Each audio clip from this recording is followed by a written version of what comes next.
Permainan lato-lato itu sendiri, kenapa permainan ini menjadi permainan yang diminati anak-anak di era genjatan gadget, di era permainan-permainan berbasis e-sport. Permainan ini menjadi permainan yang sangat populer di tahun 2022 di bulan Desember ini. Ya, permainan lato-lato. Ya, kalau kita melihat permainan ini adalah permainan sederhana sebenarnya. Permainan yang hanya menggunakan dua bola yang dibenturkan dan beraksi, dan permainan ini menjadi satu permainan boom. Jadi permainan yang banyak diminati anak-anak di tahun 2022. Tidak cukup sampai di situ, ternyata pada saat kunjungan Presiden Jokowi di Jawa Barat didampingi Pak Ridwan Kamil, ternyata permainan ini dimainkan oleh Bapak Jokowi, dan itu sendiri merangsang anak-anak atau membumingkan permainan ini sendiri. Apa sih permainan lato-lato itu sendiri? Kenapa permainan lato-lato ini saat ini menjadi satu fenomena di era genjatan gadget yang sangat luar biasa? Kalau melihat dalam sejarah, permainan ini cukup populer, yaitu di Bugis. Permainan ini dikenal dengan permainan lato-lato, dan di daerah yang berbeda permainan lato-lato ini di Makassar dipopulerkan dengan permainan namanya dengan kato-kato, dan di daerah Jawa permainan ini disebut dengan permainan etek-etek. Banyak sekali namanya, tapi dengan satu model permainan yang sama ya. Bagaimana permainan hanya menampilkan dua bola yang dikaitkan dan dibentur-benturkan menjadi satu permainan yang banyak diminati, permainan tradisional. Sebenarnya permainan ini adalah permainan yang dibawa dari Amerika Serikat. Sejatinya permainan ini sendiri bukan berasal dari Indonesia. Kalau kita lihat populeran sekarang ini, lato-lato itu merupakan permainan yang berasal dari Amerika dan muncul pada tahun 1960-an. Nama asli lato-lato ini dikenal di Amerika dengan Clansker. Nah, permainan ini ternyata adalah permainan tradisional yang memang dipopulerkan di Amerika dan saat ini populer di Indonesia.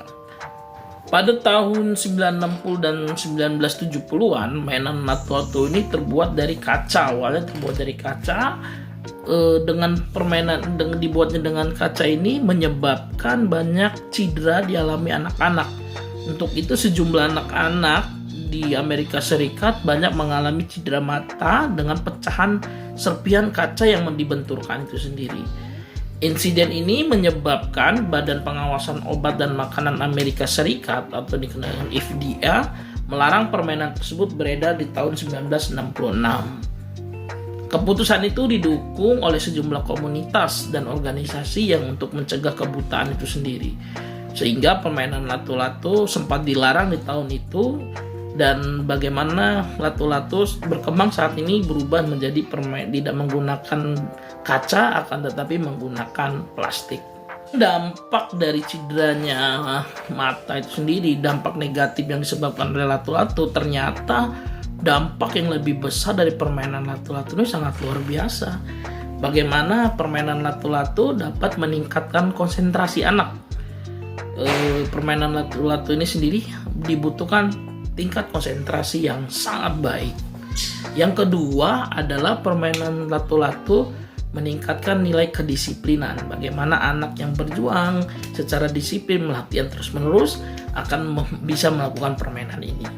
Yang ketiga adalah salah satu bentuk keseriusan atau tanggung jawab dari permainan ini sehingga anak mampu melakukannya dengan baik.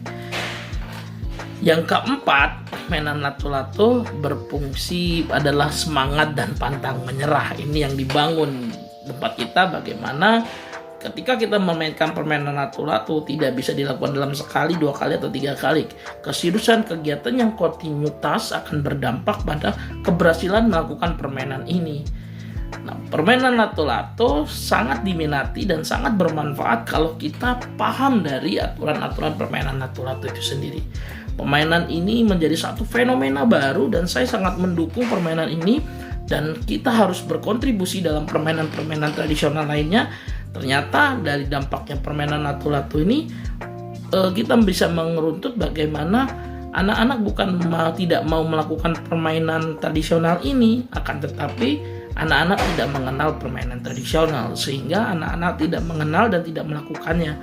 Dan mudah-mudahan dengan perkembangan lato-lato ini, kita akan terus mengembangkan permainan tradisional anak, sehingga anak akan berdamai dengan dirinya sendiri, melakukan aktivitas di luar rumah. Salam lestari dan salam budaya. Terus semangat, lepaskan gawaimu, ayo kita main di luar rumah.